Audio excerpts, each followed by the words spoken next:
Bienvenue à tous chers amis internautes pour notre traditionnelle revue de presse sur Afrique Sport. Nous débutons ce numéro du mercredi 25 novembre 2020 en Italie avec Tuttosport qui évoque la qualification de la Juventus en huitième de finale. Et comme souvent en pareil cas, la vieille dame s'en est remise au toujours aussi fringant Cristiano Ronaldo. La Juve a ensuite joué de malchance jusqu'à ce que Morata, suivi par Cuadrado, toujours lui, marque enfin le but de la victoire de la tête à la 90e minute. Et pour le Corriere dello Sport, c'est plutôt un sauvetage dont a profité Pirlo ce mardi soir. En effet, cette difficile victoire conjuguée au facile succès de FC Barcelone sur la pelouse du Dynamo Kiev 4-0 permet à la Juventus de se qualifier pour les huitièmes de finale de cette quatrième journée de la phase de groupe. En Espagne, Mundo Deportivo savoure d'ailleurs la victoire du Barça. Les Catalans ont disposé facilement du Dynamo Kiev sans forcer le FC Barcelone. C'est logiquement imposé face aux Russes et s'est qualifié pour les huitièmes de finale de la compétition. De son côté, Kiev est éliminé.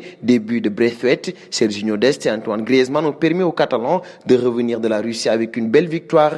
Et le quotidien catalan Sport parle aussi de cette victoire, mais met en avant le fait que c'est le plan B de Koeman qui a accompli la mission avec des joueurs comme Oscar, Riqui Puig, Aleñá ou même Braithwaite. Le coach catalan a quand même tenu la drague haute et livré un beau football pour les fans du Barça. Messi et De Jong, laissés européens, ont dû apprécier ce match. Un match où dira-t-on une finale? C'est ce qui attend le Real de Madrid et Marca le fait savoir. Le quotidien espagnol pro-madrilène veut que les joueurs de Zidane réveillent leur fierté. Le Real de Madrid va jouer un match périlleux au stade Giuseppe Meazza. En face, Antonio Conte compte dompter les visiteurs. Son équipe n'a pris que 2 points en 3 matchs de Ligue des Champions et cette rencontre est donc une finale avant l'heure. Et du côté italien, ce match est aussi très attendu. La Gazzetta dello Sport, dernier quotidien du jour, veut un Inter courageux pour ce match face au Real de Madrid et le coach interiste a donné le ton. On n'a plus beaucoup de solutions pour s'en sortir. Il faudra faire un grand match contre une telle équipe, confie Antonio Conte.